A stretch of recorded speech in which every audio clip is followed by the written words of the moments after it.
Vous l'attendez tous, voici le retour sur les journées du LISA. C'est toujours un moment très attendu par l'association.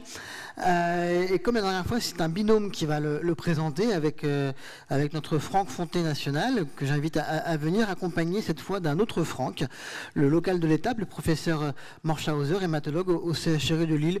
Je vous laisse vous installer.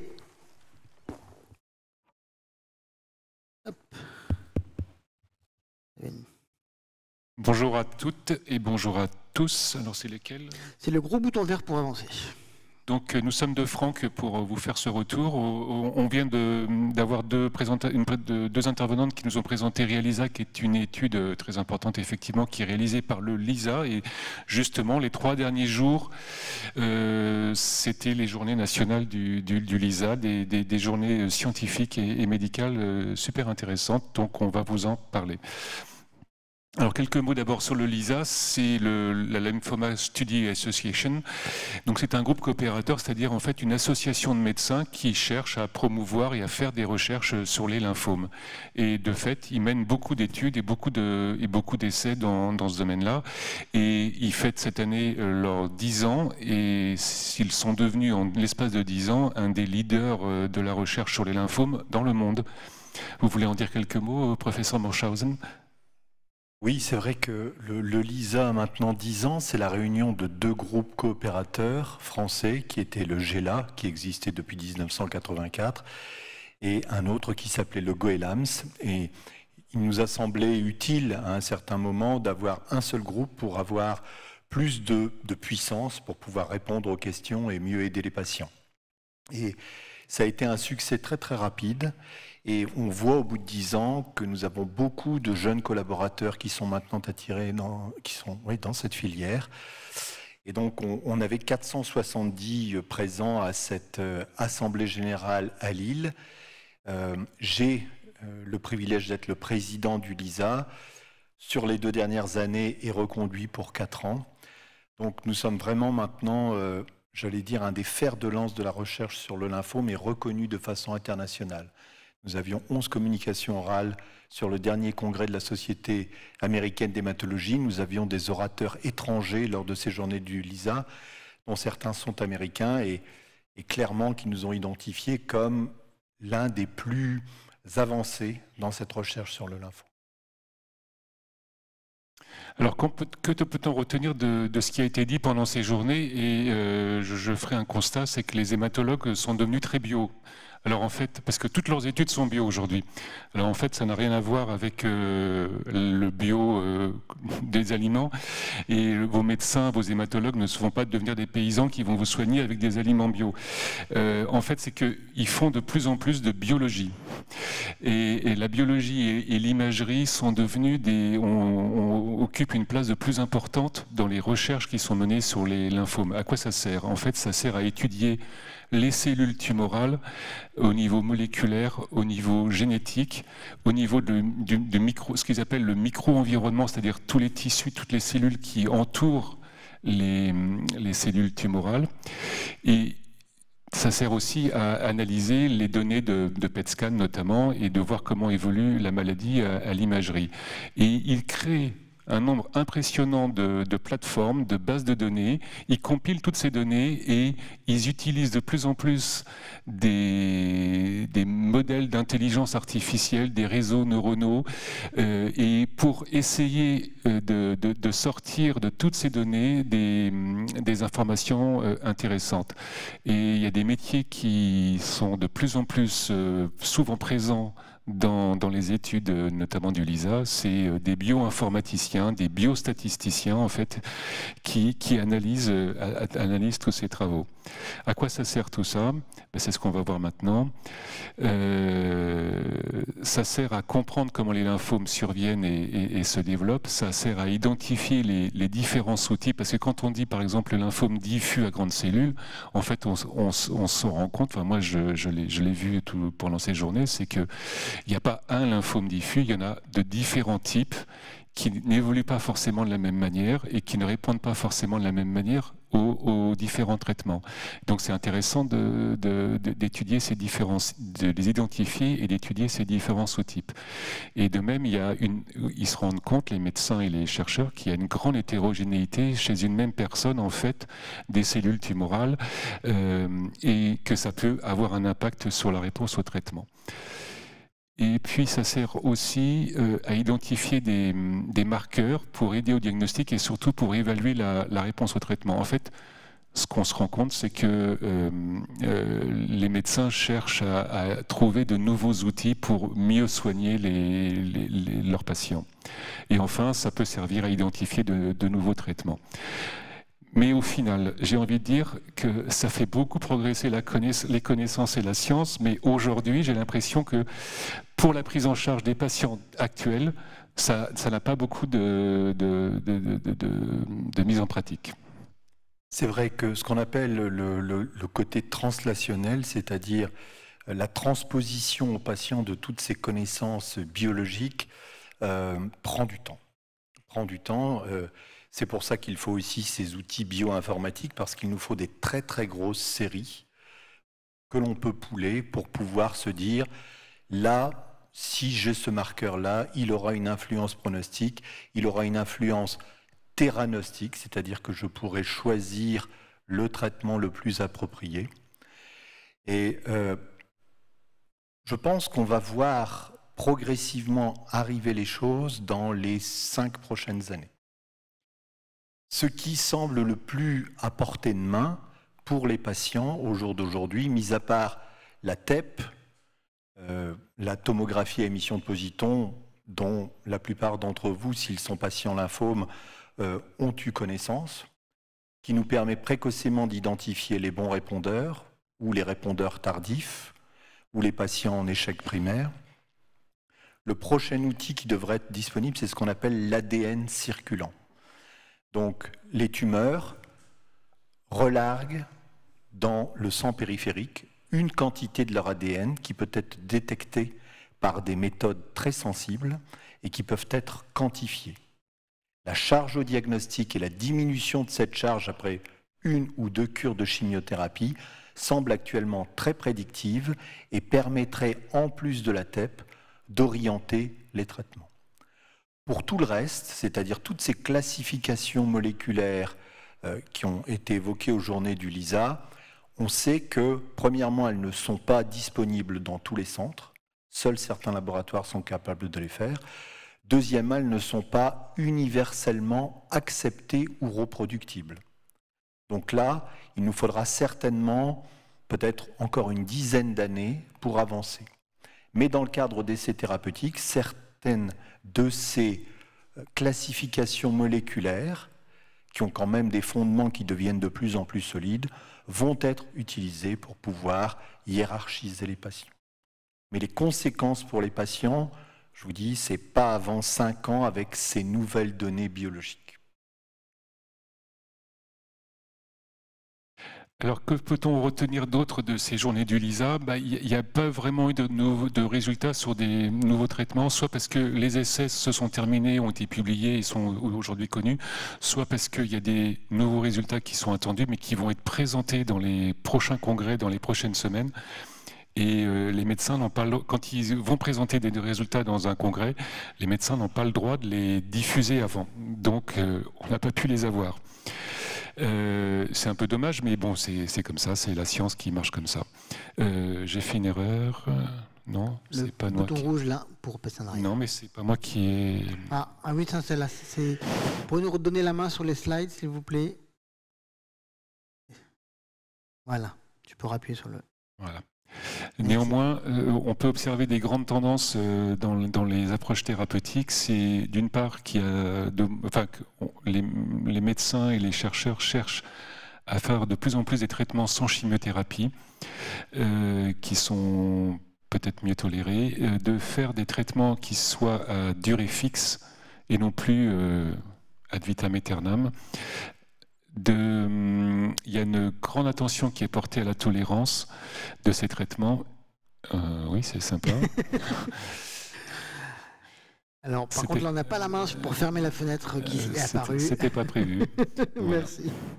Et puis, j'ai noté cette année qu'il y a une attention de plus en plus grande qui est portée à la qualité de vie, et pratiquement toutes les études aujourd'hui étudient la qualité de vie, et on sent que c'est pas juste pour dire bon, on va étudier la qualité de vie, mais d'ailleurs dans Realisa, les deux personnes nous l'ont bien dit, on sent que c'est un vrai intérêt de voir quel est l'impact de la maladie des traitements sur la qualité de vie, et l'impact de la qualité de vie sur les traitements et sur la réponse aux traitements. Je ne sais pas ce que vous en pensez. C'est tout à fait vrai. Si je reprends les différents points qui ont été évoqués, de plus en plus, on essaie de passer sur des traitements sans chimiothérapie. Il ne s'agit pas ici de diaboliser la chimiothérapie qui rend énormément de services et reste la pierre angulaire du traitement dans beaucoup de cas, mais on essaie d'ajouter des choses à cette chimiothérapie, des petites molécules, ou de substituer la chimiothérapie par des combinaisons de thérapeutiques ciblées. Donc, un des points très importants qu'il n'est pas toujours facile d'expliquer en consultation, c'est que le but est d'améliorer la tolérance, mais ces nouveaux traitements sans chimiothérapie ne sont pas dénués d'effets secondaires. Et là, on recoupe un peu le point sur la plus grande attention à la tolérance. C'est effectivement une de nos préoccupations systématiques. On a des petites molécules qui sont des thérapeutiques ciblées, dont on voit bien qu'elles peuvent avoir une tolérance difficile pour certains patients, parfois plus difficile que la chimiothérapie. Et il y a aussi les traitements au long cours qui peuvent avoir, même s'ils sont bien tolérés pendant 1 an, des répercussions sur une tolérance ou une qualité de vie à plus long terme. Donc tous ces paramètres entrent en ligne de compte pour que nous choisissions la meilleure combinaison possible. Et de plus en plus, on essaie d'aller vers des traitements bien tolérés, sans chimiothérapie, possiblement oraux, mais pas toujours, et à durée fixe pour que le patient puisse se projeter, en voir le bout. Ça n'est pas toujours le cas en leucémie lymphoïde chronique, ou même s'ils ont une volonté, par exemple, de raccourcir de plus en plus certains traitements, il y a pas mal de traitements qui peuvent être donnés en continu. Dans le lymphome, il y a quand même, à part la maintenance, mais qui a une durée fixe de 2 ans, cette volonté d'obtenir un résultat rapidement, puis d'arrêter le traitement et de se limiter à une surveillance. Et pour le dernier point, qui est la qualité de vie, c'est une de nos préoccupations quotidiennes, naturellement, pour les patients, mais la très grande difficulté, c'est de l'évaluer, de la mesurer. Est-ce que c'est reproductible? À quel niveau c'est subjectif? Est-ce que les questionnaires de qualité de vie reflètent réellement la qualité de vie du patient? Donc il y a des outils qui ont été élaborés, ceux qui sont utilisés dans Realisa, ceux qui sont utilisés dans d'autres études de recherche clinique. Et il faut maintenant avoir de plus en plus, enfin un corpus très important de ces résultats de qualité de vie, pouvoir les évaluer et voir si ce sont des outils qui reflètent le vécu du patient. En tout cas, c'est une demande maintenant de certaines autorités de santé pour évaluer des nouveaux médicaments. On a parlé par exemple des CAR-T-cells. Les CAR-T-cells, au début, il y a un accès précoce sur le marché, ils entrent dans la vie réelle, ils sont proposés aux patients, point. Maintenant, non, il faut que les CAR-T-cells, en plus, dans la vie réelle, soient évalués en termes de bénéfice ou de retentissement en qualité de vie par rapport au traitement de référence qui pouvait être l'autogreffe, pour qu'on ait une plus juste appréciation des choses. Maintenant, pour ceux d'entre vous, et on peut en parler très librement, qui ont dû remplir ces questionnaires de qualité de vie, c'est à vous aussi de nous faire un retour et de nous dire si vous pensez qu'ils reflètent à un temps donné cette situation ou bien si on est à côté de la plaque, pour le dire clairement.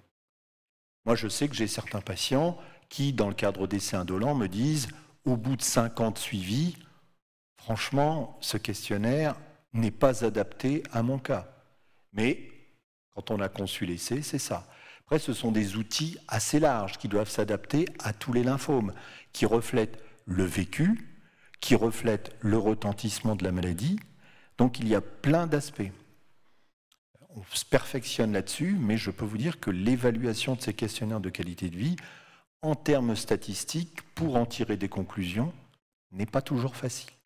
Et là, je pense vraiment qu'on a besoin de patients experts dans ce domaine pour nous dire, bon, moi, ce qui m'importerait ici, c'est ça.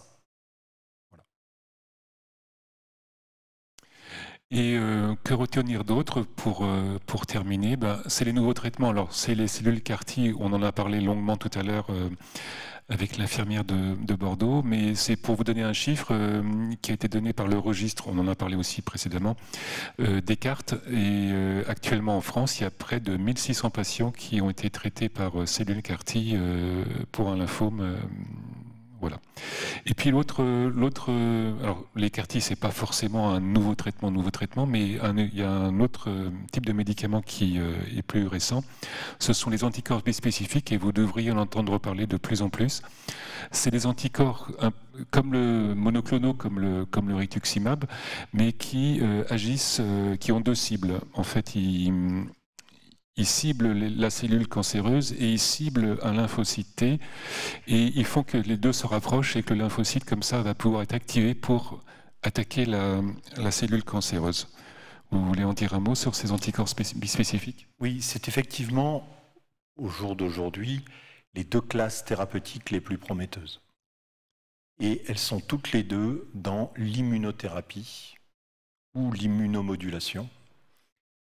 Et donc, vous voyez, c'est aussi intéressant, c'est que théoriquement, il n'y a pas besoin d'une caractéristique moléculaire particulière pour répondre à l'un ou à l'autre. On va dire que, en théorie, ce sont des thérapeutiques qui sont moléculairement agnostiques. Tout le monde a un système immunitaire, tout le monde doit être en mesure de répondre d'une façon ou d'une autre. La base de ces deux thérapeutiques, c'est que le système immunitaire censé lutter contre la tumeur s'essouffle ou devient très peu efficace chez les patients, en grande majorité parce que le lymphome, en grossissant ou en progressant, va tout faire pour amoindrir les défenses de l'autre et pouvoir s'installer durablement. Ces deux modalités de traitement, notamment les anticorps bispécifiques, permettent de quelque part redonner une nouvelle jeunesse aux lymphocytes T, les faire proliférer à nouveau ou leur faciliter la tâche en rapprochant ces lymphocytes T des lymphocytes B. À partir du moment où ce contact se fait par l'intermédiaire de cet anticorps bispécifique, il va y avoir sécrétion de petites molécules qu'on appelle des cytokines ou d'autres molécules qui induisent la destruction des cellules du lymphome. Et toutes ces molécules vont induire la prolifération des lymphocytes T et augmenter encore plus l'efficacité des lymphocytes T contre la tumeur. Donc les deux sont quelque part des immunothérapies qui vont mettre en jeu les lymphocytes T dans les meilleures conditions possibles, de façon à ce qu'ils retrouvent une nouvelle jeunesse et puissent s'attaquer pleinement au lymphome. Alors les CAR-T-cells, je pense qu'on vous en a longuement parlé, c'est quelque chose qui est de la thérapie cellulaire, même si elles ont le statut de médicament. Vos propres cellules T sont envoyées quelque part, aux États-Unis ou dans des centres en Europe, pour être transfectées avec certains gènes qui permettent de les doper. Ça prend 3 semaines, 1 mois, 50 jours, selon le CAR-T. Les anticorps bispécifiques, ils sont sur l'étagère, ils sont à la pharmacie centrale. Ils sont disponibles tout de suite. D'accord ? Et on vous les injecte en perfusion. C'est vraiment des anticorps, ça n'est pas de la thérapie cellulaire. Donc, ces anticorps bispécifiques sont également plus maniables, parce qu'on peut les associer à d'autres traitements, alors que le CAR-T, eh bien, c'est, j'allais dire, une procédure à eux tout seuls, et les traitements se conçoivent avant, les traitements se conçoivent après, mais pas en combinaison directe. C'est peut-être quelque chose qui évoluera dans le futur, mais pour l'instant, les anticorps bispécifiques sont plus rapidement accessibles, plus maniables. C'est surtout ça qu'il faut retenir. Donc, L'idée n'est pas de les mettre en compétition. Je ne veux pas que ce soit compris comme ça. Ils ont un positionnement qui va changer. Le but, c'est maintenant d'amener les anticorps bispécifiques en première ligne et les CAR-T-cells possiblement rapidement en première ligne si un cocktail où il y a eu les anticorps bispécifiques n'ont pas marché. Mais pour les patients qui sont en situation de rechute, la situation actuelle, c'est qu'ils vont souvent d'abord bénéficier des CAR-T-cells et puis, si ça n'est pas suffisant, avoir un traitement par anticorps bispécifiques complémentaires. Donc vous voyez que la stratégie évolue rapidement au cours du temps. Il y a ne serait-ce que 5 ans, alors que ces médicaments ont été développés ou étaient développés, la visibilité pour les patients était très faible. Et je dirais que la visibilité pour le monde médical était également très faible. C'est toute la difficulté de se projeter 5 à 10 ans. Quand on me dit « mais comment voyez-vous le lymphome dans 5 ans, comment voyez-vous le lymphome dans 10 ans ?» Tout en étant, j'allais dire, au cœur du réacteur, vous avez parfois moins de 10% de chances de prédire la réalité. En fait, c'est voilà ce que j'avais retenu moi des journées du LISA, mais peut-être qu'il y a d'autres choses que vous souhaiteriez ajouter. Non, c'est un bon cru. Comment? Est-ce que c'était un bon cru? Alors évidemment, je suis jugé parti puisque j'étais l'organisateur, mais je pense que c'était un très bon cru parce que on a vraiment bien panaché les connaissances biologiques, le fondamental, les nouveaux traitements, les nouvelles stratégies et aussi le côté humain. On a eu notamment une très très belle communication de Philippe Armand, qui est un médecin américain, mais né en France, qui parle parfaitement français, et qui nous a donné sa vision de l'autre côté de l'Atlantique et des problèmes qu'il partageait. Mais c'était quelque chose de très intéressant sur l'évolution du monde académique et l'interaction avec l'industrie pharmaceutique pour le plus grand bien des patients. Donc vous voyez qu'il y avait de nombreuses composantes dans ces journées du LISA. Les choses ont bien avancé, les choses avancent vraiment bien. C'est une discipline, l'hématologie, où les choses avancent très très vite. Donc c'est vraiment un message avant tout pour vous, d'espoir. Une année qui suit ne ressemble pas à la précédente. À chaque fois, il y a de nouvelles opportunités, il y a de nouveaux essais thérapeutiques. Il faut vraiment, enfin, il y a eu de nombreuses molécules qui ont été approuvées sur les dernières années. Donc, c'est vraiment un énorme message d'espoir. Notamment avec les immunothérapies. Avec les immunothérapies, mais même si elles représentent aujourd'hui, elles prennent la plupart de la lumière, les petites molécules à côté sur ces voies de signalisation, sur ces connaissances de biologie moléculaire, sur le micro-environnement, continuent, même si c'est un peu sur le côté, et peut-être que dans 5 ans, c'est elles qui prendront le pas. Voyez ? Donc rien n'est laissé de côté. Toutes ces voies de recherche sont menées en parallèle avec des outils de plus en plus puissants. La difficulté, c'est que moi, j'ai été éduqué comme clinicien, la plupart des médecins sont avant tout des cliniciens. Bien sûr, quand on est hématologue, on a une très solide formation biologique. Par contre, on n'est pas bio-informaticien. Donc, ce qu'il faut, c'est savoir aller chercher les métiers savants et les personnes qui peuvent nous permettre de capitaliser tout ça. Et l'un des grands défis, c'est de mettre tout ce monde-là ensemble pour travailler au meilleur. Un bioinformaticien ne comprend pas la santé, un clinicien ne comprend pas la bioinformatique, et pourtant, à un moment, les connaissances doivent converger pour le plus grand bien des patients. C'est ça le grand défi aujourd'hui. Merci. Est-ce qu'il y a des questions dans la salle sur toutes ces innovations? Ça fait déjà beaucoup, hein, on est très dense sur cette journée. À ce moment-là, s'il n'y a pas de questions, je vais vous remercier. Si, il y a des questions Internet. France Brothers. Ah, pardon, il y a une question. Il y a des questions qui émanent du chat Internet. Alors, une à laquelle vous, monsieur Morchosa, vous avez en partie répondu, mais en cas d'échec au traitement CAR-T-cell, quelles sont les alternatives envisageables? Alors, maintenant que, alors ça dépend du type de pathologie, mais maintenant que les CAR-T-cells sont montés en deuxième ligne dans le lymphome diffus à grande cellule et sont en troisième ligne dans tous les autres lymphomes les plus fréquents, ce qu'il y est souvent proposé, c'est soit des cocktails d'anticorps bispécifiques,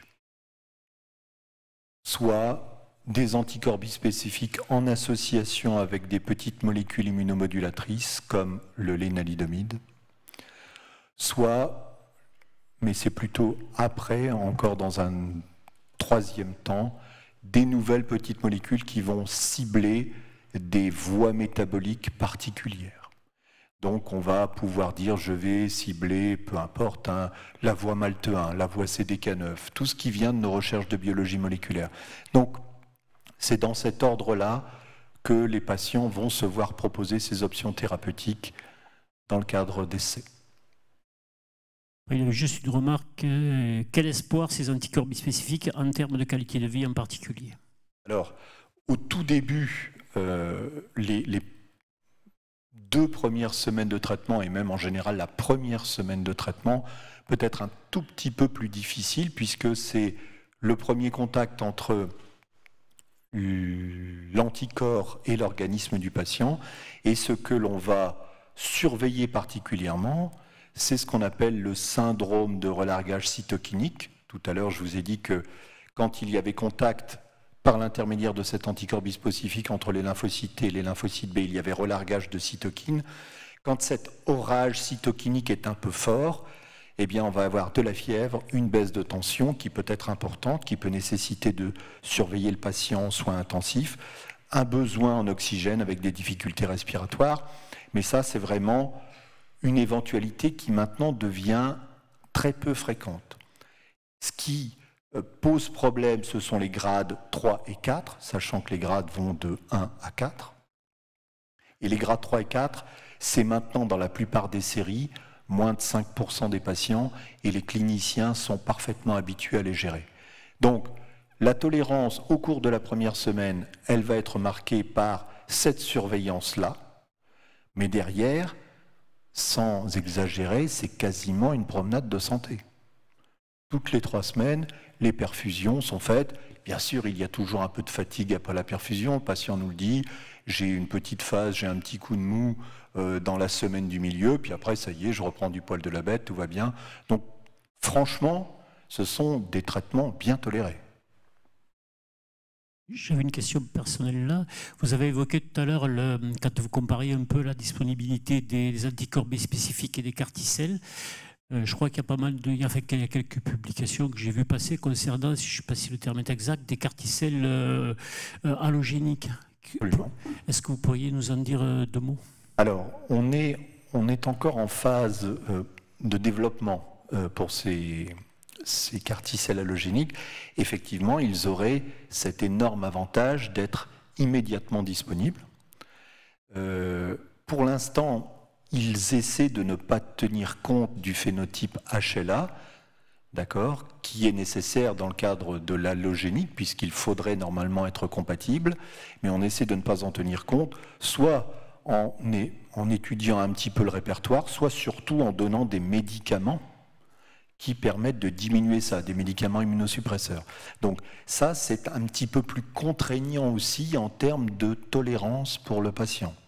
Bon. Maintenant, en termes d'efficacité, nous n'avons actuellement pas de données suffisantes pour dire ça fait au moins aussi bien que les CAR-T-cells autologues. Ça semble assez bien toléré, mais ça ne semble pas forcément beaucoup mieux toléré. Donc, l'énorme avantage serait leur disponibilité immédiate. Mais vous voyez que, il y a maintenant des CAR-T-cells autologues avec des techniques où ils pourraient être disponibles en l'espace de 10-12 jours, qui nécessiteraient de ne plus avoir forcément ce qu'on appelle de traitement de bridging, de chimiothérapie pour calmer le jeu avant d'avoir les CAR-T. Donc vous voyez que c'est un univers qui évolue beaucoup. Pour moi, les CAR-T-cells allogéniques gagneront du terrain quand on aura montré qu'ils ont au moins une efficacité équivalente ou une efficacité supérieure aux CAR-T-cells autologues. Merci. Dernière intervention de cette session, Christophe. Oui, en fait, on a une autre question sur YouTube qui demande, pour des lymphomes indolents type folliculaire, est-ce que ça veut dire qu'on peut penser un jour pouvoir en guérir? Donc, moi, je fais partie des personnes qui pensent que, bien sûr, on finira un jour par guérir le lymphome folliculaire. On sait qu'on a déjà guéri des lymphomes folliculaires, puisqu'il y a des patients qui, dans les plus grandes séries, ont été suivis 40 ans, 45 ans, et leur maladie n'est pas revenue. D'accord ? Donc, certains patients peuvent clairement guérir de leur lymphome folliculaire, même si les courbes ne montrent pas à l'évidence une phase de plateau, c'est simplement une question de temporalité différente. La greffe allogénique peut guérir le lymphome folliculaire. Les carticelles, on ne sait pas encore. On n'a pas le recul, mais on voit que chez des patients qui étaient en situation de maladie réfractaire à des traitements conventionnels, la durée de réponse semble prometteuse. Donc oui, un jour, on guérira le lymphome folliculaire et ce jour n'est pas si loin pour peut-être la majorité des patients. Mais dès aujourd'hui, on peut dire qu'il y a certainement un pourcentage de patients, que je ne peux pas estimer, mais qui est guéri de son lymphome folliculaire, même s'il est en suivi. Merci. La parole repasse à droite pour une toute dernière question. Question Internet. Quelles avancées pour les lymphomes de type T? Alors ça, c'est effectivement l'un des lymphomes les plus difficiles à traiter. Les avancées, pour l'instant, ça n'est pas la chimiothérapie. Les avancées, c'est clairement, là aussi, soit les anticorps conjugués. La plus grande avancée, ça a été le brentuximab vedotin pour ceux qui expriment le CD30, notamment les lymphomes que l'on dit de type ALK, mais ça n'est pas une grosse proportion des patients. Pour les lymphomes T de type NOS, parce qu'ils ne sont pas spécifiés, ou les AITL, qui représentent les deux plus gros types de lymphomes, là on est toujours en attente de nouvelles molécules, mais il semble que certains inhibiteurs, notamment des molécules qui vont modifier ce qu'on appelle l'épigénétique de la cellule T ou du micro-environnement, soient des thérapeutiques prometteuses en combinaison avec d'autres médicaments.